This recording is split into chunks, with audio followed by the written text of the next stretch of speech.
नमस्कार, स्वागत है आप सभी का। मैं हूं हिमांशु और आप देख रहे हैं हलचल इंडिया। बेबाक खबर तेज असर। आइए नजर डालते हैं आज की खबरों। मुजफ्फरनगर जनपद की A to Z कॉलोनी में पत्नी ससुराल के बाहर धरना दे रही थी। वहीं आज पति प्रणव सिंघल सामने आए। घर के बाहर टेंट लगाकर धरने पर बैठी बीवी शालिनी को लेकर पति प्रणव ने गंभीर आरोप लगाए हैं। इस दौरान प्रणव ने एक प्रेस कॉन्फ्रेंस भी की, जिसमें उन्होंने कहा कि उन्हें अपनी पत्नी शालिनी से खतरा है। वह मुझे मरवाकर नीले ड्रम में भरवा सकती है, मुझे बचाया जाए। शहर के एक रेस्टोरेंट में आयोजित प्रेस वार्ता में प्रणव ने अपने पिता वीरेंद्र और मां के साथ मिलकर शालिनी के खिलाफ सनसनीखेज दावे किए हैं। प्रणव ने कहा कि मुझे अपनी पत्नी शालिनी से जान का खतरा है, कहीं नीले ड्रम जैसी घटना मेरे साथ ना हो जाए, मुझे बचाया जाए। प्रणव ने आगे कहा कि शादी के बाद हनीमून ट्रिप के दौरान शालिनी ने उनके साथ अभद्र व्यवहार शुरू कर दिया था और धमकियां भी दी थी। इसी वजह से उन्हें अपनी ट्रिप बीच में ही रद्द कर वापस लौटना पड़ा। शालिनी ने बार बार खुद को वकील बताते हुए उन्हें मानसिक रूप से प्रताड़ित किया और ठिकाने लगाने की धमकी दी। उसके मुताबिक शालिनी ने दावा किया था कि वो अधिवक्ता है और अपने मामले की खुद पैरवी कर लेगी। इस विवाद में एक वीडियो भी सुर्खियों में है, जिसमें शालिनी शराब पीते हुए नजर आ रही है। इस वीडियो को लेकर शालिनी पर सवाल उठ रहे थे, लेकिन प्रणव ने स्वीकार किया कि हनीमून ट्रिप के दौरान दोनों ने मिलकर शराब पी थी। उन्होंने कहा कि वे वीडियो शालिनी के कहने पर स्नैपचैट के जरिए उन्होंने ही शूट किया था। हालांकि प्रणव ने जोड़ा कि इसके बाद शालिनी का व्यवहार उनके प्रति आक्रामक हो गया था। प्रेस कॉन्फ्रेंस में प्रणव और उनके परिवार ने शालिनी पर कई आरोप लगाए, लेकिन यह स्पष्ट नहीं हो सका कि दोनों के बीच विवाद की जड़ क्या है। प्रणव ने शालिनी के व्यवहार पर नाराजगी जताई है, लेकिन ठोस कारणों का जिक्र नहीं किया।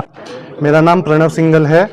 मैं आप सबसे आज अपनी पत्नी शालिनी सिंघल जो A to Z में स्थित धरना देके बैठी है, उनके संबंध में आप सबके बीच में आया हूं अपनी बात रखने के लिए। मेरी शादी 12 फरवरी को शालिनी सिंघल से हुई थी। तब से अब तक मेरी पत्नी मुझे डरा धमकाकर हर बात में ये बोलती है कि मैंने वकालत की हुई है और ये शादी मैंने अपने पिता की इच्छा से ज़बरदस्ती की है और ना ही मैं आपको हाथ लगाने दूंगी, ना ही आपका और मेरा कोई इसके अलावा कोई मतलब वास्ता है। हर प्रकार में वो बोला जाता है, मेरे को बोला जाता है कि अगर आपने कुछ भी करने की कोशिश की तो मैं आपको वकालत पढ़ा दूंगी और जो है मेरे साथ सारे वकील खड़े हो जाएंगे, पूरा लॉ मेरे साथ खड़ा हो जाएगा। इसी प्रकार की प्रतिक्रिया, धमकी की प्रतिक्रिया उसके परिवार के लोगों द्वारा और रिश्तेदारों द्वारा मेरे को और मेरे परिवार को लगातार दी जा रही हैं। अच्छा, घर के बाहर वो आपके धरने पे बैठी है, किसी तरह की बात करने का प्रयास किया उससे आपने? जी सर, बड़े लोगों ने, जितने भी हमारे बड़े लोग लगे हुए हैं बीच में, उन्होंने सबने उससे उन लोगों से बात करने का प्रयास किया है। आप क्या रहना चाहते हैं उसके साथ या नहीं? सर, अब जो संडे से मतलब इतवार से जो स्थिति हो रही है, हम सभ्य परिवार से लोग आते हैं और इस परिवार की उन लोगों ने अगर बातचीत करनी थी तो बातचीत करके एक कमरे में सुलझ सकता था ये मसला, लेकिन उन लोगों ने इस तरह से धरना करके अब स्थिति किसी प्रकार की नहीं छोड़ी है। और अगर मैं अब इस स्थिति में हूँ कि मैं उसको घर में रखता हूँ तो मेरे साथ कुछ भी हो सकता है, क्योंकि मेरे को बहुत डराया धमकाया जा रहा है हर बात के लिए। आपने जो आरोप लगाए उनका सबूत क्या है? सर, उनका सब कुछ सबूत है मेरे पास। समय आने पर आप सबके सामने आ जाएगा। और दूसरी बात,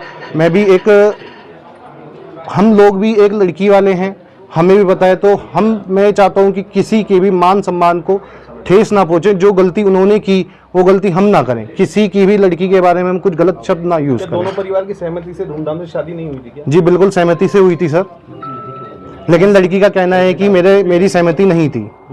ये स्थिति क्यों पैदा हुई इतनी जल्दी? आपके साथ वो हनीमून पे भी गई है? सर, हनीमून पे गई है और हनीमून हमारा 12 दिन का था। हम बीच में उस हनीमून को हमें छोड़ के आना पड़ा। 6 दिन में ही हम वापस आ गए थे। 21 तारीख को हम यहाँ पे आए हैं और 22 तारीख से सभी बड़े लोगों के बीच में बैठ के बातचीत चल रही है।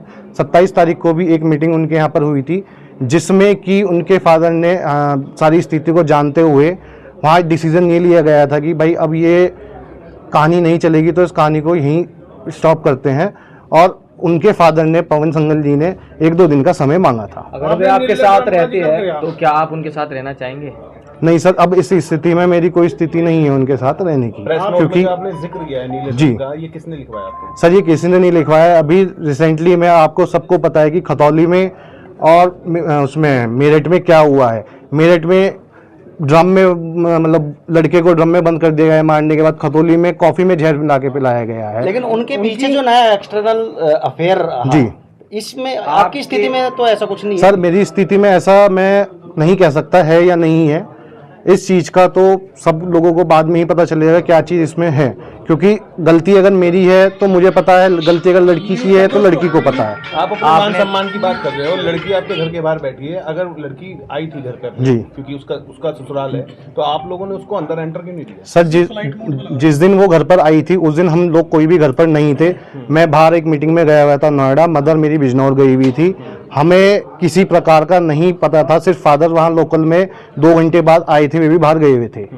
तो फिर जब फादर आ गए थे तो जी घर में एंट्री देने में सर, घर में हम लोग उस दिन से और आज तक इतने डरे हुए हैं, इतने लोग घर के बाहर बैठे हुए हैं, हम कोई भी घर के अंदर नहीं है। तो जब तक हम घर के अंदर नहीं है तो हम किसको कैसे एंट्री दे सकते हैं? लगातार मीडिया के सामने है, लेकिन आप आज तीसरे दिन मीडिया के सामने जी आए। इसको क्या करें? सर, इतवार वाले दिन तो मैं बाहर गया हुआ था। सोमवार वाले दिन मेरी तबीयत बहुत ज़्यादा ख़राब थी, क्योंकि मैं बहुत ज़्यादा डिप्रेशन में और पैनिक सिचुएशन, और आपकी इन जो सिनेरियो सब मीडिया में भी चल रहा है, सब चीज़ चल रही है। मैं भी एक आर्किटेक्ट हूँ पेशे से, मेरा भी मान सम्मान है, मेरा मान सम्मान सब चीज़ ख़त्म हो चुका है। लेकिन आज मैं बहुत डरने के बाद बहुत हिम्मत करके आप सबके सामने आया हूँ, क्योंकि मेरे परिवार की अब सारी इज्जत जो है ख़त्म हो चुकी है, और अब मेरे ऊपर सिर्फ यही प्रेशर दिया जा रहा है कि मैं इसे किसी प्रकार से घर में रखूं। अगर मैं इसे घर में रखता हूं तो सर मेरी स्थिति जो है, मतलब मेरा किसी भी समय काम मतलब तमाम हो सकता है, मुझे भी शायद पता नहीं चलेगा। पुलिस के पास क्यों नहीं गए? सर, पुलिस के पास हम गए थे, संडे में ही हम गए थे, संडे रात में पुलिस के पास गए थे। पुलिस कर दी, फिर हमने ऑनलाइन उसको तहरीर को करा था। और जैसे आप लोग कह रहे हैं कि आपने उसे अंदर क्यों नहीं लिया, पता चला हम लोग मेयर वाइफ थे, बच्चा था, पता चला कि उसने कुछ अपने यहाँ काट लिया है, तो हम कहाँ के रहते। अभी तो लड़की बाहर है, कोई बात नहीं है, हमें कुछ भी हो जाएगा, हम उसे सहन कर लेंगे। मगर उस स्थिति में हम क्या करेंगे अगर लड़की ने अपने पास को कुछ कर लिया? वो बार बार इसी चीज़ को कहती है कि मैं वकील हूँ, मैं अपना केस को लड़ लूँगी। तो इससे हम लोग डरे हुए थे, इसलिए हम लोग मकान में नहीं गए हैं। और हम लोग एक्चुअल में मकान में थे ही नहीं। जिस तरह से आप लोगों को बताया जा रहा है कि वो गाड़ी लेके चले गए, हमारी दोनों गाड़ियाँ वहीं खड़ी हैं, हमारा सारा सामान वहीं खड़ा है, हमारी बुलेट वहीं खड़ी है। बात यह है, नौबत क्यों आई है? नौबत ये बच्चे वहाँ गए थे, इनमें आपस में मिसअंडरस्टैंडिंग रही, इनमें कोई भी संबंध नहीं बना। वहाँ पे लड़की ने कह दिया कि मैं कोई संबंध नहीं बनाऊंगी, लड़का खराब है। अच्छा, एक तरफ तो इस तरह की बात कर रहे हैं वो, दूसरी तरफ समझौते की बात चल रही है, वो फिर भी बार कर रहे हैं। तो वो तो कह रही है कि मतलब रहना चाहती हूँ। उसके देखिए, आप समझिए, आप भी बहन बेटी वाले, मैं उसको बड़े धूमधाम से अपनी लक्ष्मी की बेटी की तरह बना के लाया था। ऐसा नहीं है कि कोई है। जब इन बच्चों में कोई भी मिसअंडरस्टैंडिंग हो गई है, इन बच्चों में कोई कॉम्बिनेशन नहीं बन रहा है, क्योंकि ये ब्याह शादी का काम एक दिन का नहीं होता है सर, ये तो जन्म जन्म का होता है।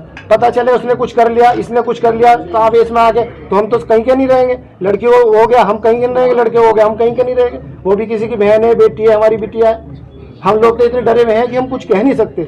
आज हमें मुसीबत से जब उन्होंने कहा, दूसरी बात उन लोगों द्वारा ये कराया जा रहा है कि हमने 50 लाख रुपए की डिमांड करी है। इसमें अगर वो ये कह दें कि इन्होंने हमने कराया, आपने उसका देखा भी होगा, उसके फादर ने इस बारे में कोई बात नहीं कही है। नीले ड्रम वाला आइडिया किसने दिया? आज कॉफी में जहर भी तो आ सकता था। नहीं, दोनों चीजें आप हैं। अभी रिसेंटली दोनों काम हुए हैं। इससे पहले तो बेंगलोर में इंजीनियर की हत्या हुई, उसका तो हम जिक्र नहीं कर। ये रिसेंटली आप सबको पता है क्या होना है। ये वक्त हो चला है आपसे विदा लेने का। कल फिर होंगे हाजिर कुछ नई और ताज़ा खबरों के साथ। तब तक के लिए दीजिए हमें इजाजत। नमस्कार। हमारे YouTube और Facebook चैनल को फॉलो और सब्सक्राइब करना ना भूलें।